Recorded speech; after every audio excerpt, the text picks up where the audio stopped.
Assalamu alaikum. Welcome to Millennium TV News. This is Ishra Jahan with the top stories. Excitement brews in Cuba ahead of Obama visit. A new wave of protest in Syria.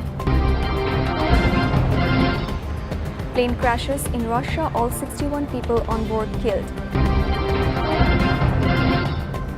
Thousands protest corruption in Baghdad, state sit-in. Europe's most wanted held in Brussels for Paris attacks. Viewers, now the detail. English phrases, stars and strips and pictures of US President Barack Obama adorn heavens ahead of historic visit. On March 20th, US President Barack Obama will arrive in Cuba. The visit will be first by US President in 88 years. Excitement in Havana is brewing. Obama's visit seals a rapprochement agreed in December 2014 after 18 months of secret negotiations. Trade and travel between the US and Cuba have since soared.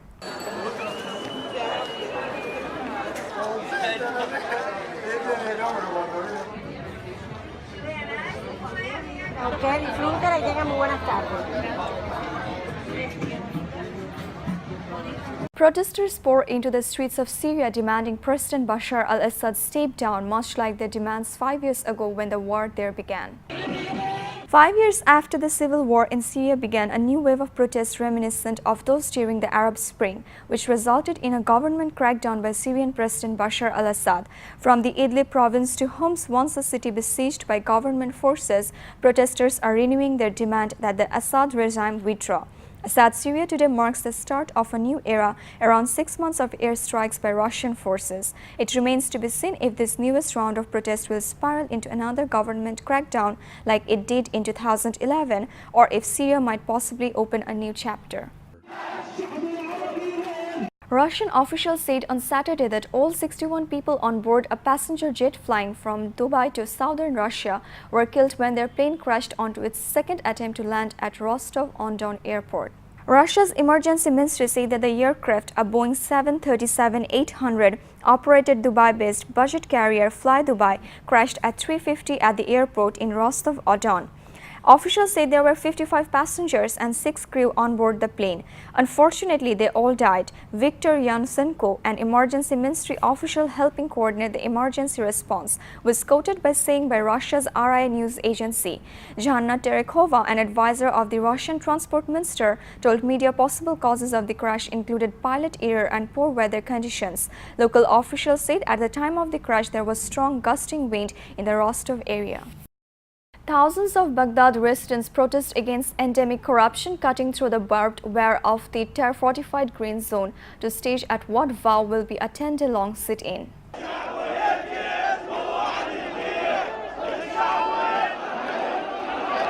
Thousands of Baghdad residents protesting corruption and graft marched towards the fortified green zone. The green zone houses major government offices and foreign embassies. The protesters are supporters of Iraq's powerful Shiite Muslim cleric Muqtada al-Sadr.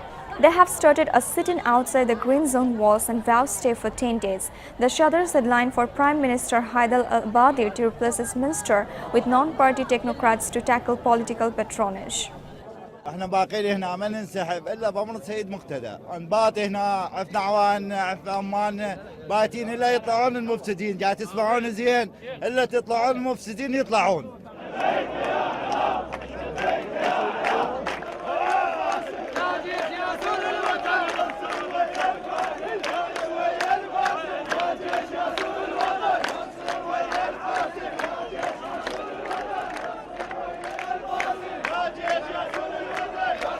Europe's most wanted man was captured after a shootout in Brussels in a major coup of authorities investigating November Islamic State attack on Paris. Salah Abdel Salim, 26, the first suspected active participant taken alive, was being held overnight in hospital with a slight leg wound, Belgian Prime Minister Charles Michel announced at a news conference alongside French President François Hollande. This is an important result in the battle for democracy, Michel said on Friday. adding that US President Barack Obama had called to congratulate the Belgium and French leaders. A Belgian minister broke the news by tweeting, "We got him." Prosecutors said a second wanted man, who used the false name of Amin Chokri, was also wanted and captured in the raid on the apartment in Abdeslam home neighborhood in Molenbeek. Viewers will take... Defiant North Korea fires ballistic missile into seas, Japan protests. American IS fighter chose to surrender to Kurds TV interview. Ankara bombing suspects appear in court, TAK claims responsibility. Zumba makes waves in Afghanistan where dance once forbidden. Is China skirting North Korea's sanctions? Viewers, let's move to the next news. North Korea fired two ballistic missiles on Friday, one of which flew about 800 km while the other exploded shortly after launch. US officials said as the isolated state stepped down to defiance of tough new UN and US sanctions. US officials told the medium-range missiles appeared to be fired from road mobile launchers. One missile fired from north of the capital, Pyongyang, flew across the peninsula into the sea off the east coast early Friday morning. South Korea's office at the Joint Chiefs of Staff said in a statement that would mark North Korea's first test of a medium-range missile, one of which was capable of reaching Japan since 2014. US officials, speaking on condition of anonymity, say the second missile flew a short period before exploding. South Korea did not confirm the type of missile, but US officials said they were medium-range ballistic missiles. The war of words and weapons tests between the North and South is particularly bitter this year after Pyongyang let off a nuclear bomb.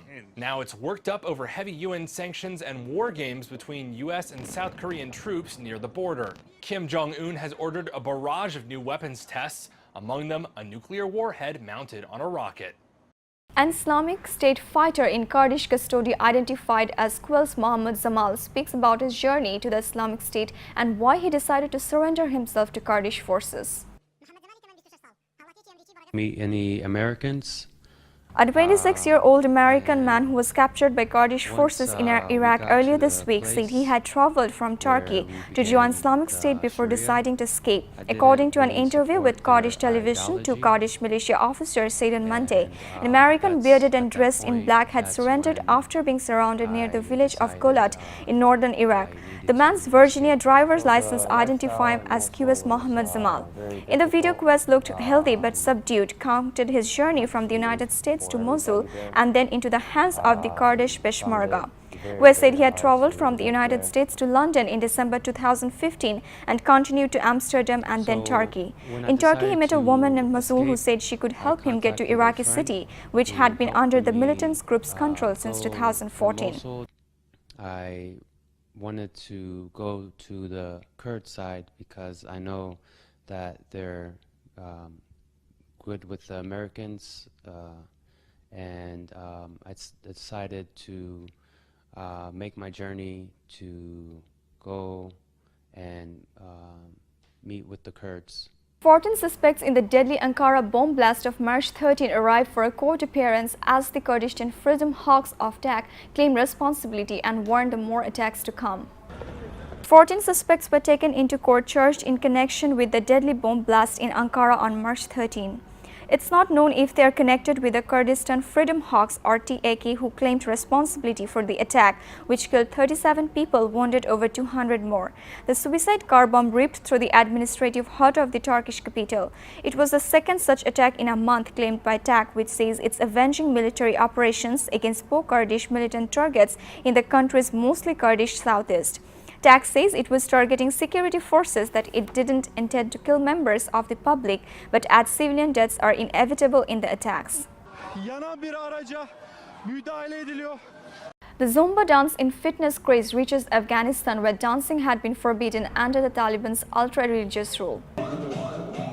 This Zumba class is in full swing in Afghanistan, a country where dancing was once prohibited under the Taliban's strict rule. While on the streets of Kabul, many women in the conservative society still cover up fully in a burqa, inside the secluded gym, the atmosphere is more relaxed. Women and girls practice their Zumba dance fitness moves with instructor Atina Mohammadi.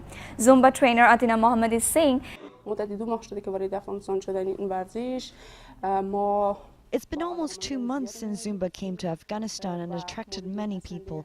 I hope Zumba spreads all over the country. امیدوارم همینطور بشن و در سراسر ولایت افغانستان بگنجاین. When someone new comes to this sport and gets encouraged, it brings 3 or 4 other people from the family to this sport. 18-year-old Muzgan Ahmadi says she does Zumba to exercise her body and to relax her mind. Relaxation is important for Afghans living through an ongoing war with a resurgent Taliban whose bombs explode in Kabul on a regular basis. When I come to this gym, I feel afraid that someone may enter to this gym, but I ignore all the problems and fears and want to stand and carry on this sport. We do our best to confront the problem. Atina, the instructor, says she hopes the government would provide the security necessary for the Zumba fans. Despite the tough UN sanctions slapped on North Korea, many Chinese shipping companies said they have received instructions to curb trade with Pyongyang. Beijing has its reason for wanting to keep the North Korean economy afloat. As the Megha Rajagopal reports, there is potential to exploit a loophole in the trade restrictions. Extremely tight, especially across the border with China. The UN wants to cut off cash that could end up funding North Korea's nuclear program. That includes blocking the sale of coal to Beijing. It's largely business as usual on the border. Based on our interviews, it seemed that shipping companies had little to no knowledge of UN sanctions, with the possible exception of companies that we spoke to in Dandong, which is the major border city. That city is particularly sensitive because international observers tend to watch it for signals of China's compliance with international sanctions. China makes up around 90% of North Korea's total trade, and for shipping companies to be aware of the tight new sanctions, instructions would have to have come from the government. Beijing is losing patience with Pyongyang after its nuclear test and missile launches, but it does want to keep the North Korean economy stable to avoid millions of refugees from spilling over the border. Experts point to a possible way of keeping trade alive despite the heavy restrictions. There is something called the livelihood exemption, which many analysts have referred to as a loophole. This signals that if there is trade going on that doesn't fund the nuclear program and instead is conducive to maintain the livelihood of North Korean people, then that trade is allowed to happen. Despite signing off on the UN sanctions, China clearly isn't sold on the idea of squeezing the economic lifeblood from North Korea. Officials this week saying blind faith in trade restrictions is not the solution. China resumes diplomatic ties with former Taiwan ally, the small West African state of Gambia. Media says the diplomatic maneuver is a shot across of both Taiwan's presidential Tai Sang-yang. When Beijing said on Thursday it had a big announcement to make, the media snapped to attention. The news came by fax. China had just established diplomatic ties with Gambia. The small West African country may have a lot of potential for development, but on the surface, this doesn't seem like headline-making material. Explains that there is a big story here. Gambia used to have diplomatic ties with Taiwan. This story is about the end of an unofficial truce between Beijing and Taipei. With Tsai Ing-wen being elected in January as the leader of a pro-independence party, China is now really signaling that this diplomatic truce is over. By formally establishing diplomatic ties with Gambia, it's really a shot across the bow for Tsai Ing-wen, saying that if you don't behave, do what we want to do, we could possibly go after all of Taiwan's other allies. The war to win diplomatic ties dates back to Cold War times when Taipei and Beijing were competing for global influence. Fast forward to today, and it's no contest. With its massive economy and growing global influence, China's been able to pick off most of the island states' old friends. Taiwan's still got ties with about 20 countries, like the Pacific Island states of Nauru and Palau, as well as Vatican City, Paraguay, Panama, Nicaragua, and Haiti. The competition for ties has slowed in recent years under a China-friendly Taiwan government, but Tsai's election has thrown cold water on that.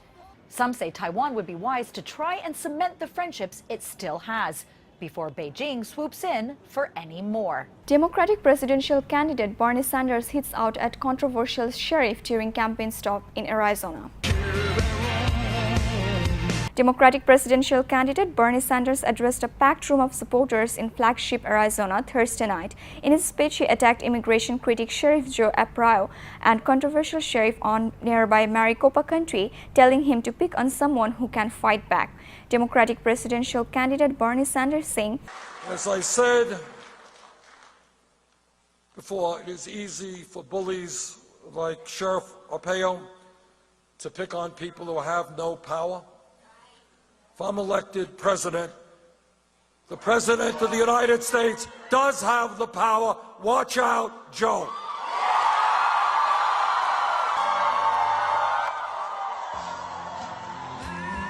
Muay Thai boxing is attracting a growing number of female participants in Asia, where women rebelling against a culture traditionally known for polished looks and a gentle nature.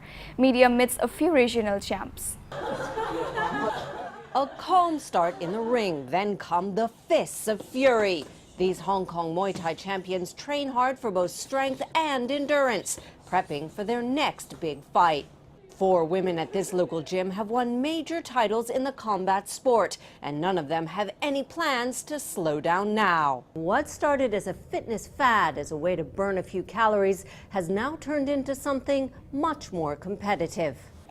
Muay Thai originated in Thailand and is also called the art of 8 limbs. Combatants using everything from elbows to knee strikes compared to 2 limbs in conventional boxing. This is who the gym is named after, 29-year-old Venus Zhang. She's won 3 Asian championships in 3 separate weight categories, taking on some pretty hefty competition. She says she started training as a young girl thanks to a curiosity about martial arts. When I'm fighting, I only think about the attack, not about defense. I feel very nervous before a fight, but as soon as I get in the ring, it's really exciting. Muay Thai boxing is attracting a growing number of women in Asia, rebelling against a culture with its traditionally feminine ideal of polished looks and a gentle nature. Experts say it takes thousands of repetitions to master a strike, and these women aren't hesitating to take on the world one jab at a time. Police used tear gas on protesters angered after Brazil's ex-president, who is facing corruption charges, is sworn as in chief of staff to the current president. A chaotic scene in Brasilia of police force tear gas to break up anti-government demonstrations. Protests broke as former President Luiz Inácio Lula da Silva was sworn into chief of staff to the current president Dilma Rousseff. Critics said the appointment is an attempt to shield Lula from prosecution on corruption. Prosecutors have charged him with money laundering and fraud as part of a graft probe centered on state oil company Petrobras. As protests took place in Sao Paulo and elsewhere Thursday, a federal judge issued an injunction against Lula's appointment on the grounds it blocked the free exercise of justice. A Supreme Court justice suspends swearing of the ex-president Lula amid political crisis over corruption allegations. A Supreme Court justice in Brazil has suspended former President Luiz Inácio Lula da Silva's appointment to a cabinet post amid a corruption probe, calling it a clear attempt to help him get around the legal woes. Brazil faces a serious political crisis and massive protest over President Dilma Rousseff's administration's attempt to appoint Lula as chief of staff. Judge Guilherme Mendes said on Friday that Rousseff's decision to employ Lula was a clear attempt to prevent him from being arrested on corruption charges. The goal of the falsity is clear: prevent the carrying out of preventive arrest order against Lula being considered by lower court, Mendes wrote in her ruling. The judge's decision of likely to stroke already high tensions and came shortly after tens of thousands of supporters of Brazil's center-left government rallied to back Lula and his successor Rousseff. Anti-government protests over the weekend brought an estimated 3 million people onto the streets nationwide. Controversial agreement means that only refugees arriving on Greek shores from Sunday would be sent back to Turkey. Turkey and the EU have reached a controversial deal European leaders hope will stop the flow of refugees to the continent in return for political and financial concessions for Ankara. Turkish Prime Minister Ahmet Davutoglu and EU President Donald Tusk confirmed the agreement, which will come into force on Sunday at a press conference in Brussels after 3 rounds of talks. Refugees, migrants, asylum seekers who are arriving in Greece on the islands or the mainland will find themselves subject to processing, and then in due course they will be sent back to Turkey. UN Human Rights Chief says looking into the possible commission of crimes by Saudi-led coalition fighting in Yemen. The Saudi-led coalition fighting in Yemen may be responsible for international crimes, a category that includes war crimes and crimes against humanity. The top UN human rights official had said Saeed Rad al-Hussein, United Nations Commissioner for Human Rights, condemned an airstrike in Yemen this week and added that the coalition was responsible for twice as many civilian casualties as all other forces put together. More than 6,000 people have been killed since the coalition campaign began a year ago to fight Iranian allied Houthis and forces loyal to ex-President Ali Abdullah Saleh and to restore the president they ousted, Abdul Rabbu Mansour Hadi. Staffan de Mistura positive about talks but opposite says the government rights situation about political transition. The UN Special Envoy for Syria has said that the peace talks are progressing calmly, though the opposition said it wants a more high-level negotiating team than the one government is currently fielding. The good news is that I believe the proximity talks have clearly contributed to keeping the talks going with no walkouts, no excessive rhetoric, some discussions but no breakdowns. The UN Staffan de Mistura said, referring to a method of talks in which the opposing sides do not meet each other face-to-face. I'm still obviously detecting large distances, but that is why we have talks and negotiations, he told journalists after meeting both sides in Geneva on Friday. But Salem Al-Mosled, a spokesman for High Negotiation Committee opposition bloc, told media that the government's chief negotiator at the talks, Bashar al-Zafri, was not fit for the job. Omar Khaled and Anirban Bhattacharya, both PhD students of Jawaharlal Nehru University, released. Two Indian students were arrested on sedition charges late last month have been freed on bail by a court in Delhi. Omar Khaled and Anirban Bhattacharya, both PhD students of Jawaharlal Nehru University, were released on Friday on 6 months interim bail. Their release came 2 weeks after another JNU student and president of the Students' Union, Kanhaiya Kumar, was granted bail. Kanhaiya, along with Anirban and Umar, were charged with sedition after they were accused of organizing a protest march in the left-leaning university in which allegedly anti-India slogans were shouted.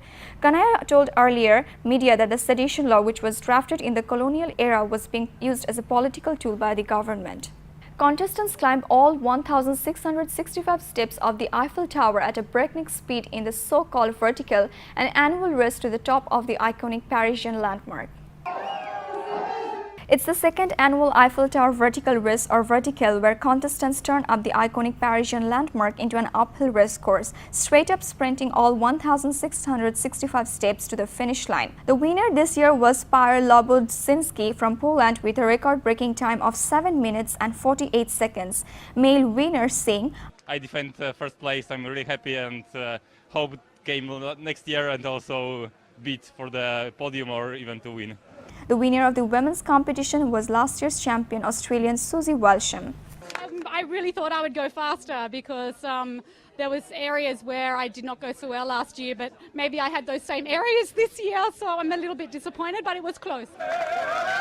The Verticale is one of several events scheduled at monuments around the world, like New York's Empire State Building. But for the French, this particular race course towers above the others.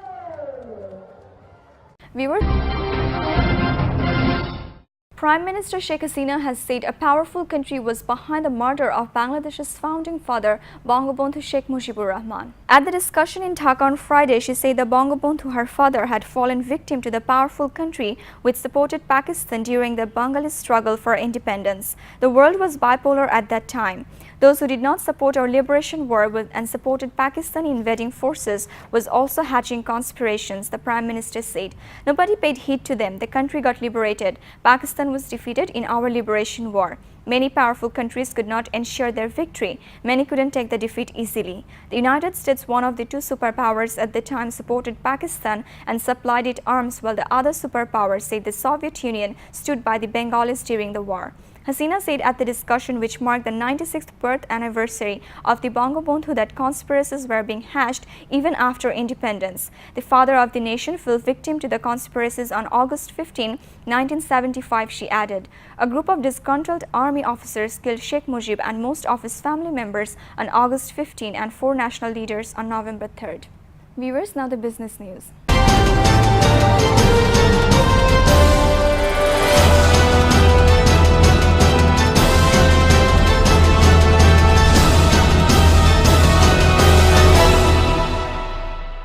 Starwood Hotels and Resorts Worldwide Incorporation on Friday said a $13 billion cash offer from China's Abang Insurance Group Corporation was superior to one from Marriott International Incorporation, setting the stage for the largest ever deal by a Chinese company in the United States.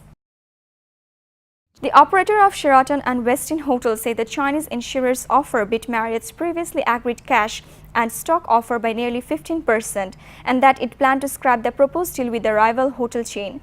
Anbang had been on a U.S. hotel buying spree as Chinese insurers rushed to acquire high-yielding assets as they struggle to keep up with the policy liabilities of the country's aging population.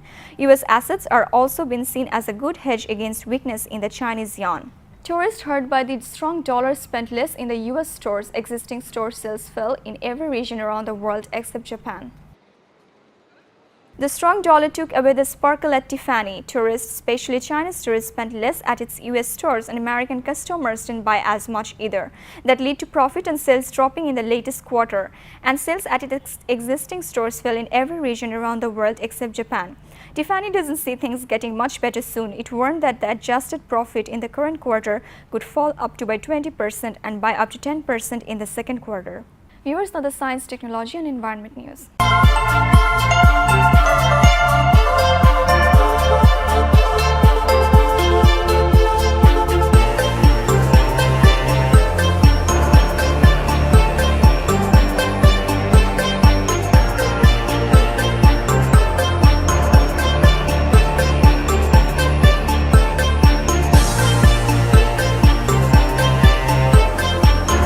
Russian Soyuz capsule carrying a NASA astronaut and 2 Russian astronauts arrived at the International Space Station on Friday, ending a nearly 6-hour flight, a NASA TV broadcast showed. US President Jeff Williams and cosmonauts Oleg Skripochka and Alexei Orvichinin blasted off from the Baikonur Cosmodrome in Kazakhstan at 5:26 p.m. EDT and reached the station at 11:09 p.m. EDT. They replaced a crew that ended nearly year-long flight earlier this month. Williams, a grandfather and veteran of 3 previous space flights, noted that he had been in with 45 different people over the years. He has flown once before, and Ovchinin, a rookie, will spend about 6 months living and working aboard the station, a $100 billion research laboratory that flies about 250 miles above Earth. The U.S. Space Agency and Russia have not yet signed crews for additional year-long missions following the March 1 return of astronaut Scott Kelly and cosmonaut Mikhail Kornienko from a 340-day space flight. Polish company develops working prototype of a solar cell in which silicon is replaced by perovskite, substance that perfectly absorb light and are said to be the future of solar energy. Could this be the future for low-cost solar power? Unlike the silicon-based solar cells that currently make up most of the market, perovskites are flexible, easily made in the lab and form thin films. Various research centers are competing to make the technology stable enough for mass production. The Polish team has developed a working prototype of a cell phone charger using a material. It's very cost effective, so producing films of this material is extremely cheap, and it's flexible, so it can be used in portable electronics. This is an example of a prototype device. It's basically a battery, and it can be used for charging our mobile phones, laptops or tablets. The team plans further work on the prototype to make it more durable and withstand everyday use. If they succeed, the potential uses could be expanded to a wide range of devices, including tablets and laptops. The next step in producing perovskite solar cells is expanding their surface to allow application on any large area, such as home windows and roofs. This will be possible thanks to the flexibility of perovskite layers. However it's used, these researchers say it's the best hope for harnessing the sun's power without costing the Earth. The U.S. government and Apple Incorporation will be able to cross-examine the other's witness in a court hearing next week on whether the technology company must help federal investigators unlock the encrypted iPhone tied to one of the San Bernardino killers, Apple said. The hearing set for Tuesday is the latest development in a showdown between Apple and the government that has become a lightning rod in the national debate over digital privacy and what kind of data on phones and personal devices should be accessible to law enforcement. All the witnesses have given written declarations in the legal briefs already filed in the case, said an Apple lawyer who spoke to reporters in a conference call on Friday on condition of anonymity. The attorney said the government made a request late on Wednesday for witnesses who work at Apple who could discuss technology. Wheat farmer Nasir Tawqir Khan should rather be home working in his fields, but since January, with Pakistan's rain falling, he has labored instead at a construction site in Islamabad. Had I stayed behind in my village, my family would have been starving, the 45-year-old said. I thought better to move to the city and try my luck. An usually warm and nearly dry Pakistan winter, with rainfall just a third of normal, had ruined crops and made life increasingly hard for the country's small-scale farmers, experts say. Many farmers say they are struggling to adapt to increasingly unreliable weather, and in many cases they have to migrate to cities and towns to find jobs to help them survive. I feel really unable to keep pace with weather patterns that are shifting so rapidly, said Khan, who comes from Guzar Khan, a village about 55 kilometers from the capital. Viewers, will take a short break. At least 158 killed, with over 50 deaths reported last month, WHO says as it warns the viral disease is spreading fast. A yellow fever epidemic has killed 158 people in Angola, with more than 50 deaths occurring last month alone, the World Health Organization officials have said. A WHO representative in the capital, Luanda, said on Friday that the possibility of spreading to other provinces was much higher and deaths due to the viral disease transmitted by mosquitoes had been accelerating. The possibility of spreading out to other provinces or even to all countries is much higher than if it had happened in a rural area. Hernando Ogdelo Spina said this is an urban pattern of outbreak of yellow fever and it is much more complicated to deal with. This is according to WHO data. An estimated 84,000 to 170,000 severe cases of yellow fever occur in Africa. Viewers, now the entertainment news.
Celebrity wrestler Hulk Hogan wins a $115 lawsuit against celebrity gossip website Gawker over a violation of privacy case linked to a sex tape published online in 2012.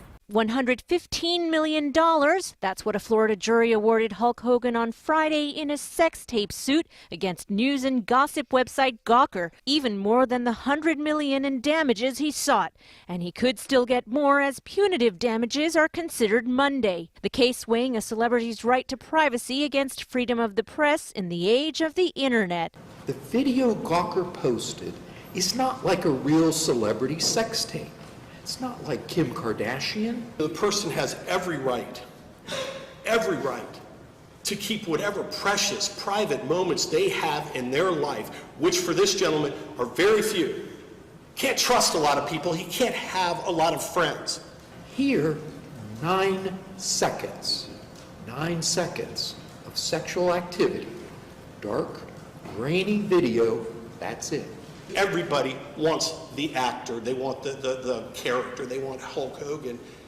And behind closed doors, he's just a guy who's sad he hadn't had home cooked lunch. The verdict follows a bombshell admission earlier this week by ex-Gawker editor A.J. Delario that he may have crossed a line by posting the video. Hogan last week testified that he's still suffering from humiliation since Gawker released a video in 2012 showing him having sex with the ex-wife of his former best friend, radio shock jock Bubba the Love Sponge Clem. Gawker saying it will appeal the verdict. United Nations Secretary General Ban Ki-moon, Jason Sudeikis and Maya Rudolph hit the UN green carpet for the Angry Bird movie premiere. Why do birds suddenly appear every time you are near? United Nations Secretary Ban Ki-moon, Jason Sudeikis and Maya Rudolph hit the Angry Bird movie green carpet at the United Nations headquarters in New York on Friday. Ban decided the film's star it as an honorary ambassador for green of the International Day of Happiness. Celebrated on March 20th each year, the day encourages people to be aware of and take actions of climate change. As the Secretary General of the United Nations, I'm happy to appoint you as our honorary ambassador for green, he said. As the Secretary General of the United Nations, I am happy to appoint you as our honorary ambassador for green. Hey Red, how are you? Oh, I'm horrible. Yes, absolutely. Channels it into forging new friendships. He channels it into trying to, maintain his species when challenged. On managing our anger through movement. Eagle, heron, peacock, warrior, mountain, tree, rabbit, fish, locust, king pigeon, and of course, downward duck. I think in order to become an educator or a coach, you really have to dive in head first, probably for your own personal reasons, and I'm sure she has. I'm sure she was pretty angry in the past. Okay, guys, this way, everybody. Thank you. That's great. Thank you. Thank you. Fabulous. Now Greedy! I am a pig. What's a pig? Viewers, now the sports news.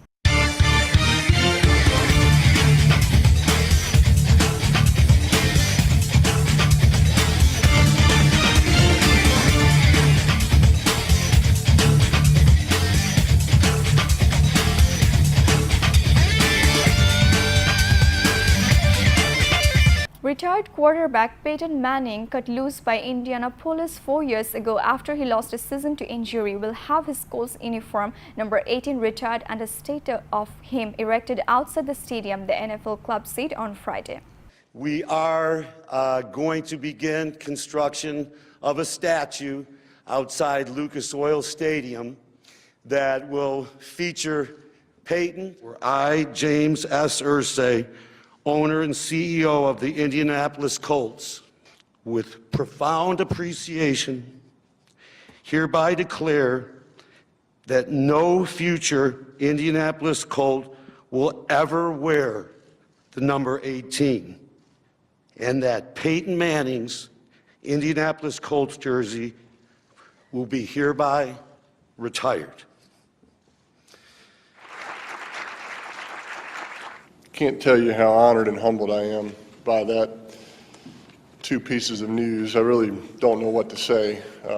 It's just, it was my honor and privilege to play for this organization for 14 years. This is the team that I wanted to play for. I was glad that you all drafted me, and I'll always be a Colt. And so I can't tell you how special this news is to me.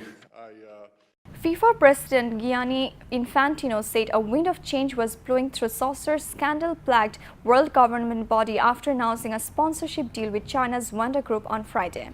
FIFA has been battered by a series of scandals, and the deal, which runs until 2030 and includes the next 4 World Cups, come one day after the Swiss-based Federal announced a $122 million loss for 2015, its first deficit since 2002. The deal would help Infantino, elected last month to replace the disgraced Sepp Blatter, fulfill ambitious promises of greater funding for FIFA's 209 member associations, which he made during his campaign. FIFA has been thrown into turmoil in the last year with criminal investigations underway into the sport in the United States, where several dozen former soccer officials had been indicated, and Switzerland. Blatter has been banned by the federation's own ethics committee for 6 years after being engulfed by the scandal. Viewers, let's have a look at Millennium TV News Recap. Excitement brews in Cuba ahead of Obama visit. A new wave of protest in Syria. Plane crashes in Russia, all 61 people on board killed. Thousands protest corruption in Baghdad, state sit-in. Europe's most wanted held in Brussels for Paris attacks. You are up to date with the top stories so far here on Millennium TV, and don't forget to log into www.millenniumtv.net. Thank you and stay with Millennium TV. Allah Hafiz.